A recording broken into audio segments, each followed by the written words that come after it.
आणि देशाचा जर विचार केला तर एनडीए एकत्रितरित्या भाजपचा आमचे मित्रपक्ष आम्ही एकत्र लढलो आणि आमच्या भारतीय जनता पार्टीच्या 240 जागा आल्या आणि जवळपास सगळ्यांच्या मिळून आम्ही लोकसभेमध्ये बहुमत प्राप्त केलं. पण असं असताना काँग्रेसला असं वाटतं की जसं काही आम्हीच जिंकलो देशात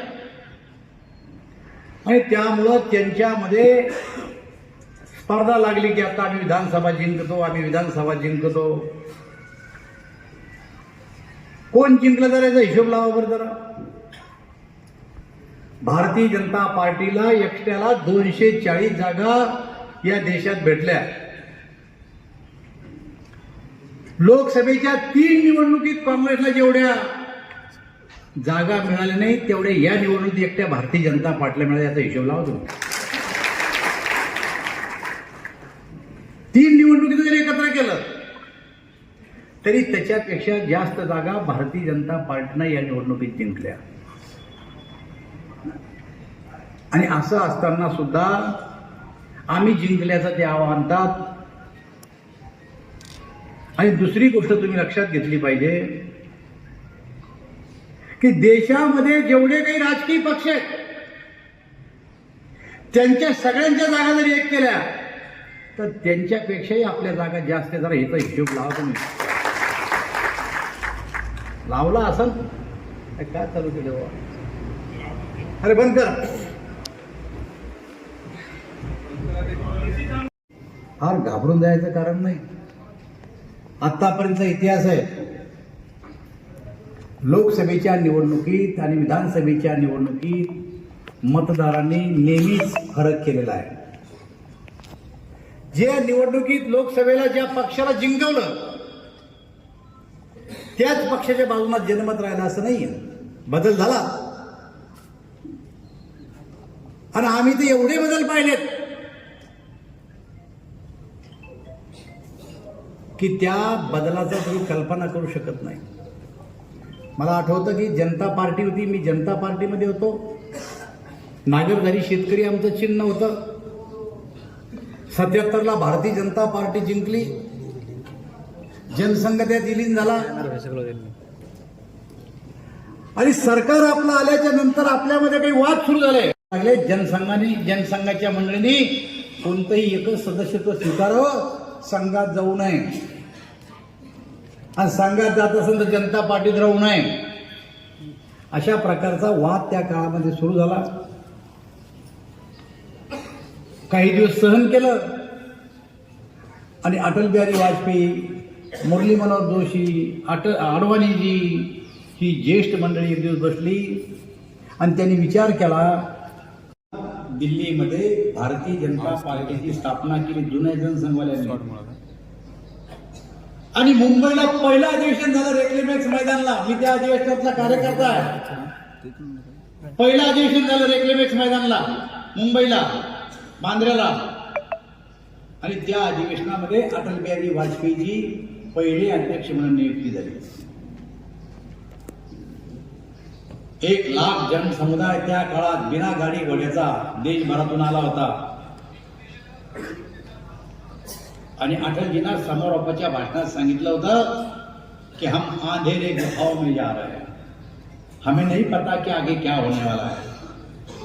आम्हाला माहित नाही काय होईल तर आम्ही स्वीकारलं आता बाजूला जायचं. आणि समुद्र होता समोर. ते सांगला समुद्राला साक्ष ठेवून सांगतो कि सूरज निकलेगा, अंधेरा छेटेगा और कमल खिलेगा. ही घोषणा असं म्हणल्याच्या नंतर तुमच्यासारखा जनसमुदाय होता. खालून आवाज आला की प्रधानमंत्री की अगली बारी अटल बिहारी, अटल बिहारी. आणि भारतीय जनता पार्टीची ही घोषणा एवढी प्रसिद्ध झाली की ज्या गावात आहे त्या गावामध्ये भारतीय जनता पार्टीचा विजय असू नये. प्रधानमंत्री की अगली बारी अटल बिहारी, अटल बिहारी. आणि साऱ्या कार्यकर्त्यांमध्ये एक जोश आला की प्रधानमंत्री आता कोण होणार आहे पुढचे? अटल बिहारी वाजपेयी. पण मित्र 1984 इलेक्शन झाले, ज्या पक्षाला देशात सत्ता स्थापन करायची होती त्या पक्षाचे खासदार 2 निवडून आले आणि लोकसभेमध्ये भाषण सुरू झाले. पहिल्या दिवशी देशात राज्य करणार कोण, ज्यांचे खासदार दिल्लीत 2, सरकार चलाना खेळ नाही, जिस देह में तेल नहीं सरकार चलाना खेळ नाही, ही आपली टिंगल टवळी केली. पण त्या काळातले भारतीय जनता पार्टीचे कार्यकर्ते त्यांच्या बोलण्याला अबकले नाही, नेतृत्व खचून गेलं नाही. देशभर अटलजीनं दौरे काढले, अडवाणीने दौरे काढले, मुरली मनोहर जोशीने दौरे काढले. कार्यकर्त्यामध्ये जान फुटली आणि सांगितलं की पराभव आम्ही स्वीकारलेला आहे. पण कार्यकर्त्यांना पुन्हा एकदा जोशाना जोमाना आपण कामाला लागा. आणि म्हणता म्हणता म्हणता भारतीय जनता पार्टी वाढत गेली आणि ज्या वेळेस अटल बिहारी वाजपेयी यांचा मृत्यू झाला, त्यांच्या अंत्ययात्रेला ज्या भारतीय जनता पार्टीचे 2 खासदार निवडून आले होते, त्या अटल बिहारी वाजपेयीच्या अंत्ययात्रेला या राज्याचे भारतीय जनता पार्टीचे 18 मुख्यमंत्री आणि देशाचा प्रधानमंत्री पायी चालत. ही ताकद भारतीय जनता पार्टीच्या कार्यकर्त्यात आहे. इथं कोण कोण 77ला भाजपमध्ये होतं मला माहित नाही, पण मी स्वतः भारतीय जनता पार्टीमध्ये 77 पासून काम करतो. 26 निवडणुका लढलो, आत्ताशी कापी शाळा त्यानंतर 18 मुख्यमंत्री भाजपचे, प्रधानमंत्री. आणि आज जर विचार केला तर या देशामध्ये सगळ्यात मोठी पार्टी कोणती, तर भारतीय जनता पार्टी आहे. सगळ्यात जास्त खासदार कोणते, भाजपचे. सगळ्यात जास्त आमदार कोणते, भाजपचे.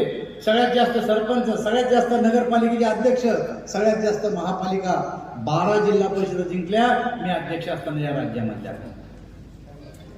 आणि सगळ्यात जास्त सदस्य संख्या असलेली पार्टी कोणती असेल तर ती भारतीय जनता पार्टी आहे. त्या पार्टीचे आपण कार्यकर्ते याचा विचार जर आपण केला पाहिजे. आणि म्हणजे एखाद्या निवडणुकीमध्ये अपयश जर मिळालं तर खचून न जाता पुन्हा ताकदीनं पुन्हा हिमतीनं विधानसभेच्या निवडणुकीला आपण कामाला लागलं पाहिजे. विधानसभेच्या निवडणुका काही फार अवघड असं नाही. कार्यकर्त्यामध्ये जान आली पाहिजे, कार्यकर्त्यामध्ये जोश आला पाहिजे. लोक तयार आहेत, कार्यकर्त्यांना तयार व्हायला पाहिजे. आपल्या ज्या योजना आहेत, आता जिल्हा अध्यक्ष घुगे साहेब सांगत होते, चांगली मागणी करून लोकांच्या गळी उतरवल्या पाहिजे. तर मी तुम्हाला सांगतो, लोक तुमच्या पाठीमागे यायला तयार आहे. कार्यकर्ता घरोघर पोहोचला पाहिजे. आणि निवडणुकीला पुढच्या 2 महिने स्वतःला पार्टीसाठी 2 महिने दिले पाहिजे, पूर्ण वेळ 2 महिने दिले पाहिजे. काही लोक म्हणले आता की 11 तारखेला का 12 तारखेला आचारसंहिता लागू होणार. अरे सरकारची आचारसंहिता लागेल तेव्हा लागेल, आपली लागून गेली आचारसंहिता. कार्यकर्त्याने फक्त स्वतःला समजून घेतलं पाहिजे की आता आचारसंहिता लागली म्हणून आपल्यासाठी 2 महिने कुठलंही काम न करता फक्त पार्टीसाठी मी काम देईन, तर त्याला कार्यकर्त्याचा मेळावा माहिती पहा. आणि मग माझी या ठिकाणी आग्रहाची विनंती आहे आपल्याला, या बैठकीतून जाताना जी पक्षानं जबाबदारी तुमच्यावर दिली ती जबाबदारी स्वतःची जबाबदारी समजून या बैठकीतून खुणगाड बांधून बाहेर गेली पाहिजे की नाही, मी आता 2 महिने माझ्या पक्षासाठी देईन. आता हे जर केलं कार्यकर्त्यांना तर काळ्या दगडावरची पांढरी जागी सूर्यप्रकाशापेक्षा स्वच्छ आहे. कोणत्याही भविष्यकाळाला विचारायची गरज नाही. या राज्यामध्ये भारतीय जनता पार्टी आणि मित्र पक्षाचं सरकार पुन्हा आल्याशिवाय आपण गोष्ट लक्षात घेतली. माझे जान परत फुकायची, बाहेरून कोणी येऊन तुमच्या जान फुकीन का.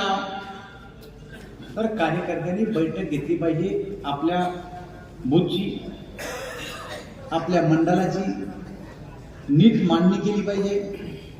आणि मांडणी करून सध्याच्या वातावरणात काय चाललं पाहिलं पाहिजे.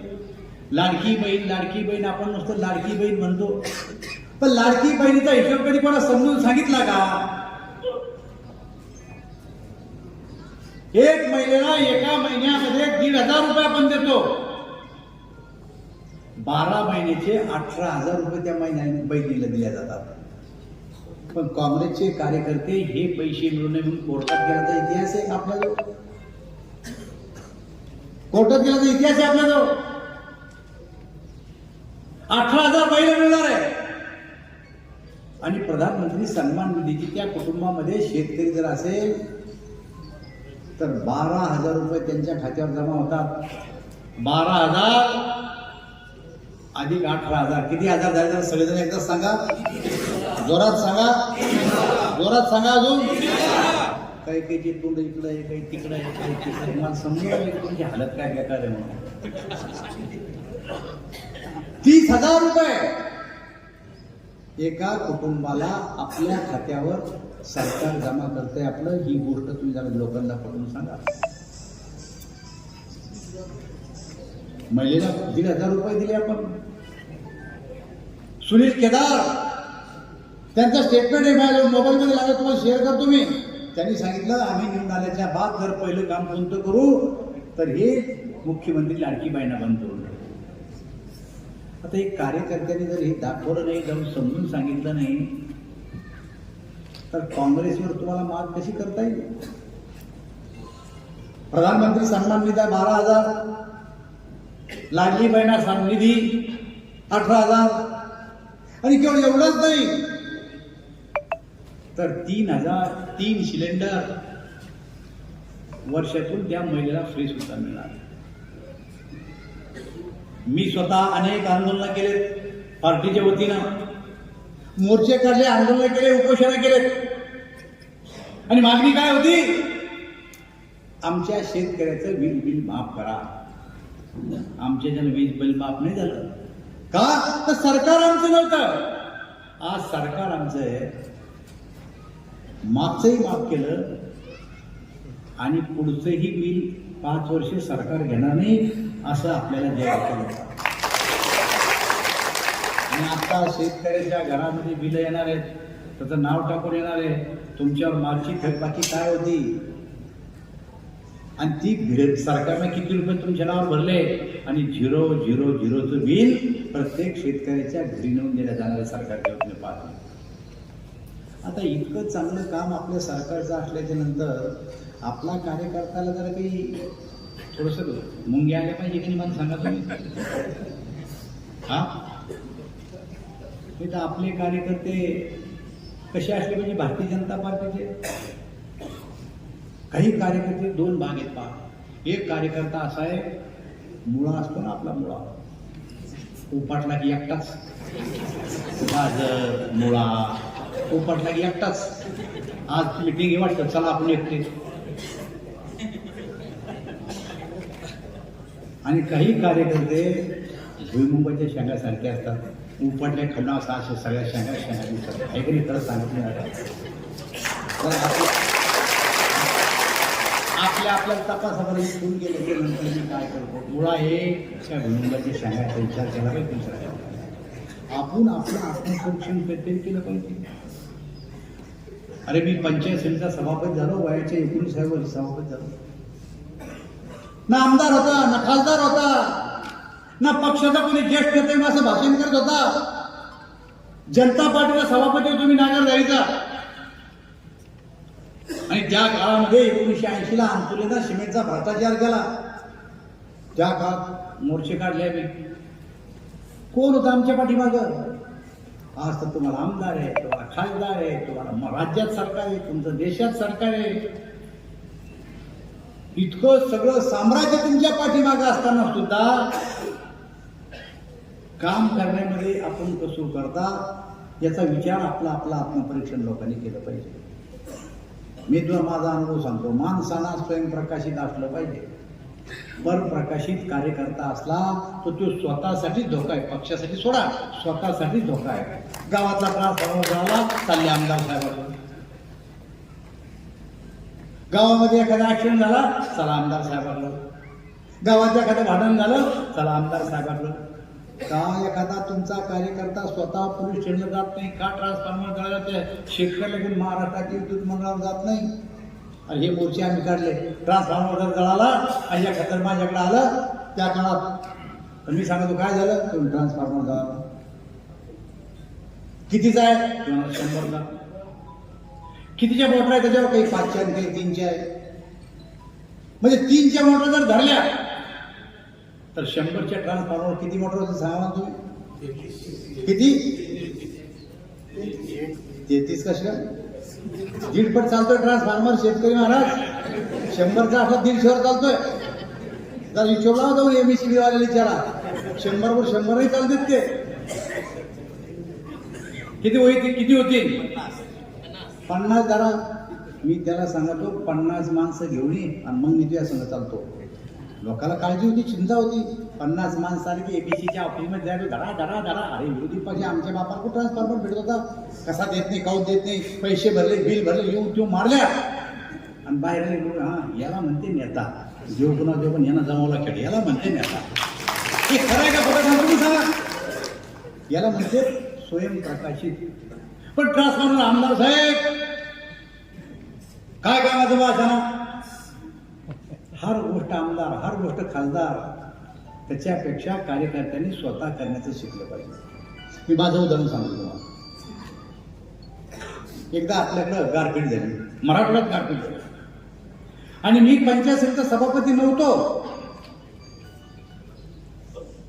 मी सामान्य कार्यकर्ता भारतीय जनता पार्टीचा.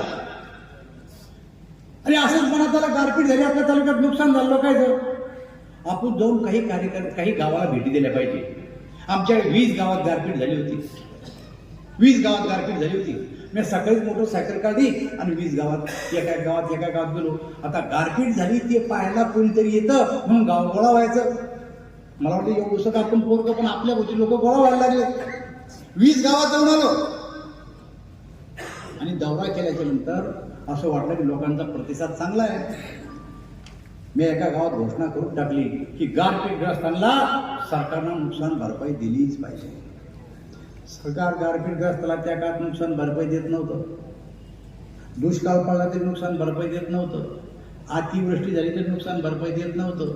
ऍक्सिडेंट झाला तरी नुकसान भरपाई देत नव्हतं. साप चावला तरी नुकसान भरपाई देत नव्हतं. वीज पडली तरी नुकसान भरपाई दिली जात नव्हती. आत्महत्या केलं होतं काहीच भेटत नव्हतं. आज दिल्या जाते तेव्हा दिल्या जात नव्हतं. लोकांना वाटतं कोणतरी मुलगा आला ते म्हणतो नुकसान भरपाई दिली पाहिजे.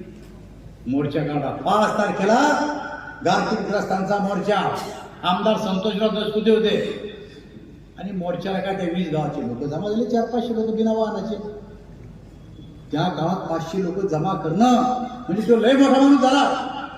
आणि चालला मोर्चा नेला. तहसीलवर गावात सरकारच्या विरोधात भाषणं देत कसं नाही, दिलंच पाहिजे. शेतकऱ्याला नुकसान झालं, सरकार काही कामाचं नाही. विरोधी पक्षाची भाषणं ठोकली आणि लोक गेले घरी. 1 महिन्याच्या बाद काय झालं मला माहित नाही. तेव्हा नव्हतं तसं. तो सरकारनं घोषणा केली ज्या भागात गारपीट झाल्या त्या भागाला नुकसान भरपाई देण्यात येईल. लोक लागली माझ्याकडे यायला. तुम्ही आज पुन्हा म्हणला तुम्ही नुकसान भरपाई देणार आहे म्हणजे मला देणार आहे. संघर्ष केला, मोर्चा काढून पैसे भेटू राहिले. आणि मग त्या लोकांचे 20 गावापैकी 15 जरा गावाचे पैसे आले, 5 गावाचे पैसे आलेच नाही. आणि मग काय गारपीटाचे पैसे वाटत चालले. मी बाजूला जाऊन उभा राहायचो. लोकांना साहित्य विभाग तुमच्या हातात घ्यायचे कर. मी गेलो ना मोर्चा. जसं काही मॅच आणले पैसे. 15 गावचे पैसे वाटले. 5 गावचे लोक माझ्या दारात येऊन बसले. दुसऱ्या दिवशी काय म्हणताय 1 गावची बोलली ती 5 गाव. अरे म्हणलं मी आणतो पुन्हा, तुम्ही चिंता करू नका. पहिल्या 15 गावचे लोक चहा पाडणं सुरू करून टाकला. मला भेटल्या की चहा साहेब या तुमच्यामुळे पैसे भेटले आम्हाला.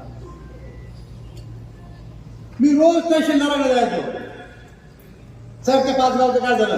त्यात आम्हाला ते तुमच्या म्हणतो नांदेड जिल्ह्यातलाच बळीराम पवार नावाचा एक बंजारा समाजाचा तहसीलदार होता त्या काळामध्ये. माझा दोस्त झाला नंतर चांगला. नाही तुला काय करता रे? एवढं पोरग चालला शेतकऱ्याच्या बाजू. म्हणतो साहेब शेतकऱ्याचा पोरग मी, एवढं पोरग नाही, मी शेतकऱ्याचा आहे.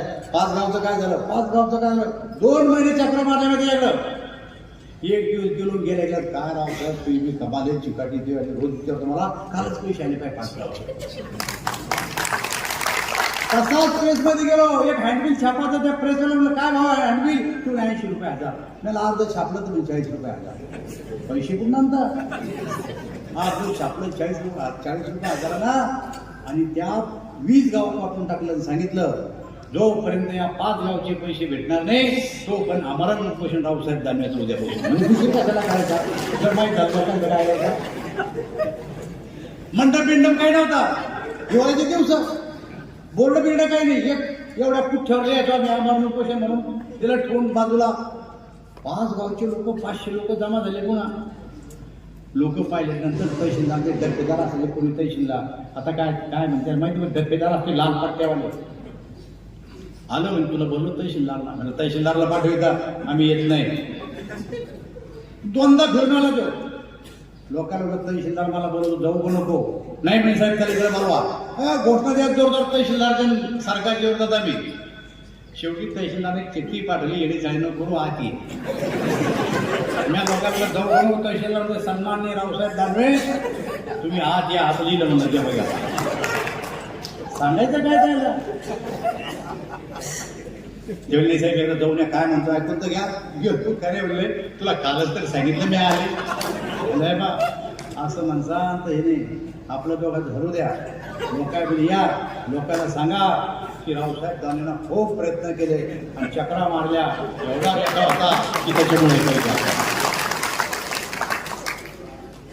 असं म्हणलं तर बरं मी तर आम्ही काही उठणार नाही. मी तहसीलदारांना काय बोलायचं ठरवून घेतलं. तहसीलदार बाहेर आले आणि सांगितलं की तुमच्या भावना मी शिकवलं सगळं तुमच्या भावना माझ्या लक्षात आल्या मी शासनाला कळवतो आणि 15 दिवसात पैसे आणतो असं म्हणलं. 15 दिवसात मला तहसीलदार साहेब मला मिळत नाही 3 दिवसात पैसे दिले गेले पैसे आणि दोघांची चर्चा होऊन 5 दिवसात पैसे द्यायचे ठरलं. मग काय विचारता मोठेपणा 20 गावचे लोक माझ्या मागे फिरायला लागले. नेता झालो मी तालुक्याचा.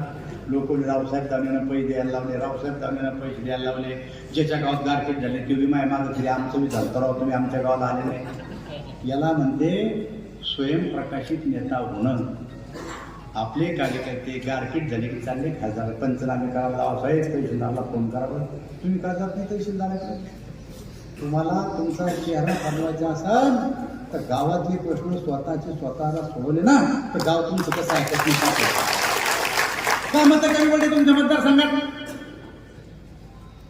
तुमचं गावात न ऐकण्यासारखे झाले लोक एवढे मोठे मोठे माणसं तुम्ही तुमच्या चेहऱ्याकडे पाहिजे राजवाड्यातून आल्यासारखे वाटून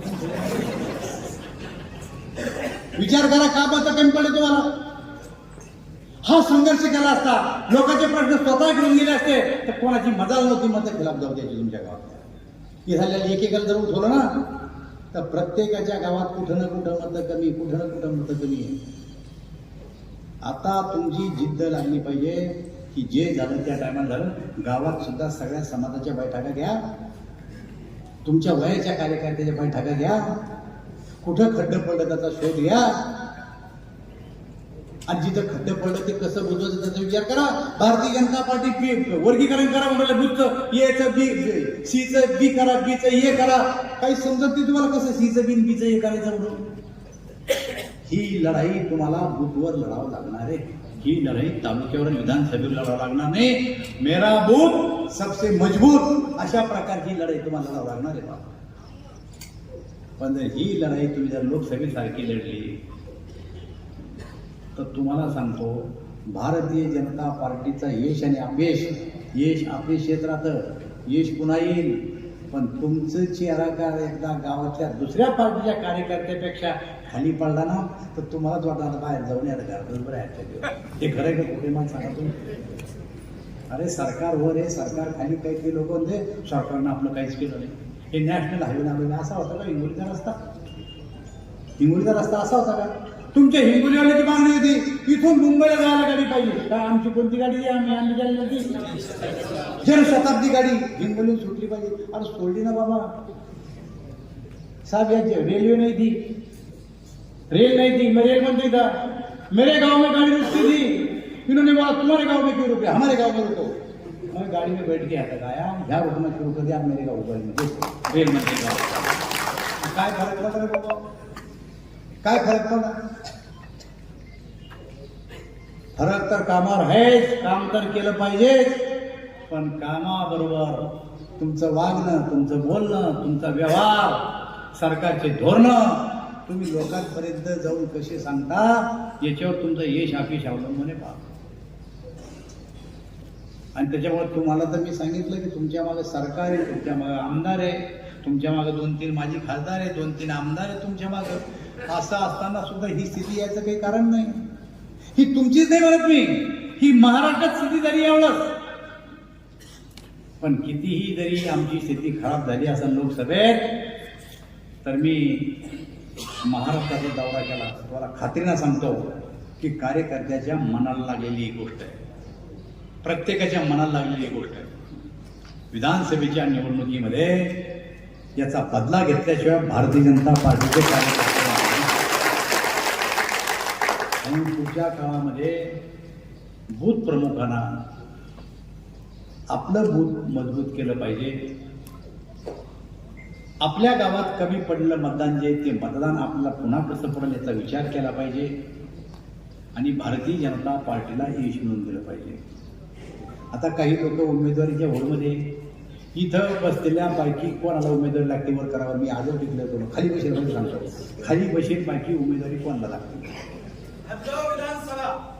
ती मी नाही. हातगाव लागतील तुम्हाला, हातगाव लागते ते नांदेडमध्ये, मी हिंगोलीमध्ये बोलतोय ते नंतर आपण बसू खाली. हिंगोलीमध्ये खाली बसेल लोकांना कोणाला आमदारकीची उमेदवारी लागते. कळमनुरीतून मागा, वसमतमधून मागा, हिंगोलीतून मागा. आहे का कोणी? आहे का कोणी? अजूनच्या आहे का कोणी? मग काही कडे उमेदवार कोण येणार याशी तुमचं काय देणं घेणं आहे का? देणं घेणं तुमचं काही? तुमचा उमेदवार कोण? भारतीय जनता पार्टीचं कमळ ही आपली उमेदवारी आहे. जेव्हा आपला उमेदवार भारतीय जनता पार्टी ज्याला उमेदवारी देईल आणि जो कमल निशाने घेऊन येईल तो आमचा उमेदवार आहे. आणि त्याच्यावर उमेदवारी कोणाला मिळणार आहे, काय मिळणार आहे हे शिकायचं नाही. मित्र, मी तुम्हाला बोलतोय याचा अर्थ या काही गप्पा नाही आहे. मी फार लहानपणापासून भारतीय जनता पार्टीचं काम करतो. मी ज्या टायमाला भारतीय जनता पार्टीचं काम करायला लागलो तेव्हा काँग्रेसवाले काय करते त्याच्या चालीवर आपल्याला काय चाललं पाहिजे, तो काँग्रेसवाले चांगल्या चांगल्या भिंती आटकून घ्यायची. त्या टायमाला भिंतीवर लिहिण्याची पद्धत होती, भिंतीवर लिहिण्याची पद्धत होती त्या टायमाला. आणि आमची उमेदवारी केव्हा काय डिक्लेअर व्हायची, मग चांगल्या भिंती सापडत नव्हत्या. मला माझ्या मनात असं वाटतं चांगल्या चांगल्या भिंती गेल्या, चांगल्या चांगल्या भिंती उमेदवारी डिक्लेअर होते, पण मग जुजळे चांगल्या चांगल्या भिंती गेल्या, आता कुठं लिहायचं आपण. पण दुसऱ्या निवडणुकीमध्ये 78च्या विठ्ठलरावांना सगळ्यांचे उमेदवार झाले, डिक्लेअर नव्हते झाले. दुसऱ्या निवडणुकीत काय केले, गिरून लिहायचो आम्ही, चांगली बिकारून घ्यायची. भारतीय जनता पक्षाचे लोकप्रिय उमेदवार जागा सोडून द्यायची, यांनाच मते द्या. निवडणूक निशाणी त्या टायमाला आम्ही कमळ काढून ठेवायचो, मतदानाचा दिनांक माहीत असायचा आणि वेळ टाकून द्यायचो. उमेदवाराचं नाव मोकळं सोडत कोणतं भीती चांगली आवडायच्या म्हणून. आता उमेदवार कोण हेच माहीत नव्हतं, पण भीती आवाजी तयारी चालली जरा आमची. आणि ज्या दिवशी उमेदवार जाहीर होईल त्या दिवशी उमेदवाराचं नाव टाकून ठेवायचो. तो काँग्रेसवाले माझ्या अंगावर भाडायला यायचे, तर भीतून अडकली आम्ही तुझ्या बाबाजी ही धमक लागती माणसाला. ही गोष्ट सांगतो तुम्हाला 1980ची. पण 85ला मी मला भीती आवराची ही होती पुन्हा पहिली सवय. 85ला निवडणुका जाहीर झाल्या आणि मतदानाची तारीख जाहीर झाली आणि मी पहिलं काम केलं, 2-4 पोरं हाताशी घेतले आणि भिंतीवर लिहिणं सुरू केलं. भारतीय जनता पार्टीचे अधिकृत उमेदवार तेव्हा काही 85 लिहिली शरद पवार काँग्रेसची आपली, शरद पवार आपण एकत्र लढलो त्या टायमाला. भारतीय जनता पार्टी यस काँग्रेसचे अधिकृत उमेदवार, टिंब सोडून द्यायचं, निशाणी कमळ, यांनाच मते द्या. एक दिवस लिहिता मला एक जण आता फोन करणं नव्हते मोबाईल, अरे तू काय लिहिला तुला उमेदवारी जाहीर झाली. मला उमेदवारी जाहीर झाली, हात भरेल अंगावर सावंडेल कपड्यावर सगळ्या म्हणजे मला कशी काय उमेदवारी जाहीर झाली, तुला उमेदवारी जाहीर झाली. आता स्वतः बोलला तेव्हा का फोन होते का लँडलाईन लावला होता, लाईटनिंग कॉल तू लागायचा 2 घंट्याला. जालन्याला गेलो आणि फोन लावला, चंचल सुरतेल तेव्हा कार्यालय होतं. म्हणलं उमेदवारी जाहीर झाल्या, त्यात माझं आलं काय रावसाहेब दानवे कोण आहे, म्हणलं मीच मग तुला उमेदवार केलं घेऊन झालं. तुम्हाला गंमत वाटण, तुम्ही हसू नका. त्या सगळ्या बोर्डावर मी उमेदवार असताना मी स्वतः नावलेले रावसाहेब दानवे यांनाच मते. कार्यकर्त्याचा नेता व्हायचा असेल हे करावं लागतं महाराज. आणि त्याच्यामुळं इथं कोण मुळा या वर हात करा मुळा कोण एवढा काय हरकत आहे एखादा काय जाऊन सर्व स्वभाव ह्या बदलणार नाही. घरचे की म्हणजे बदल पण बदलत नाही माहिती ना. भुईमुगाच्या शेगावाले कोण कोण करत हे बा इकडला नाही तिकडला नाही असं ना करू. रामवनवासात निघाले आणि निघताना सर्व हातक्याला नर हो आणि नारी हो. आता तुम्ही परत घरी जा. जे नर होते ते घरी गेले, ज्या नारी होते त्या घरी गेल्या आणि दुसरा एक वर्ग तू तसाच उभा राहिला. पण तिथे एक बाजू तुम्हाला घ्यावं लागलं. कोण कोण भुईमुगाच्या शेंगावाल्यावर हात करावा झाला. हा पट्ट्या कोण येवा तिथं चीज बी एवढा मोठा लांबालाच का माणूस होता ना. सगळ्याची जे ना ऐकल्याची जे ना वर हात करीत ना खाली हात करीत समजत नाही मला. पुढची खुर्ची देत तुम्हाला तुमच्याकडे पोहोचत लोकांनी हा तर्रा केले पाहिजे. तुम्हीच आपली बरी खाली कमाल आहे तुमची. असं नाही ना कार्यकर्ता तो जोशमध्ये असला पाहिजे ना. आता जोश भरायचा कसा कार्यकर्ता मला सांगा बरं. आणि त्याच्यामुळं ही लोकसभा भारतीय जनता पार्टीनं जिंकणं अत्यंत महत्त्वाची गोष्ट आहे. आज मी आलो, उद्या अजून कोणी येईल. आम्ही भाईचा दौरा एक तारखेला, आत्ता परवा आम्ही भाई येऊन गेले. आम्ही नागपूरला सभा घेतली. असेच तुमच्यासारखे कार्यकर्त्याची. आम्ही संभाजीनगरला घेतली, तुमच्यापैकी आले असतील संभाजीनगरला. त्याच्यानंतर आम्ही नाशिकला घेतली, नंतर कोल्हापूरला गेलो, आता या ठाण्याला आहे, कोकणात आहे. अरे वरिष्ठ नेते जीवाचं पाणी करू राहिले. आणि आपल्या कार्यकर्त्याला किती फक्त आपला बूथ सांभाळायचा आहे पहा. आता मी आज इथं आलो ते फक्त तुम्हाला एकच सांगायसाठी की भारतीय जनता पार्टीच्या कार्यकर्त्यांनी 2 महिने तुम्हाला आपल्या बूथवर काम द्यायचं. तुम्ही बूथचे प्रमुख आहेत सगळेजण. आपलं बूथ जिंकायचे आणि भारतीय जनता पार्टीला या ठिकाणी यश मिळवून द्यायचंय हे सांगण्यासाठी मी आज तुमच्या गावात आलो. महाराष्ट्रातले आमचे दौरे चालू आहेत. मी फक्त मागच्या का हिंगोली येऊन गेलो नाही तर मी नांदेडला गेलो, मी लातूरला गेलो, मी धाराशिवला गेलो, मी संभाजीनगरला गेलो, मी जालन्यात तर सभा मी नेहमीच घेतो. बूथ प्रमुखाचा मेळावा घेतो.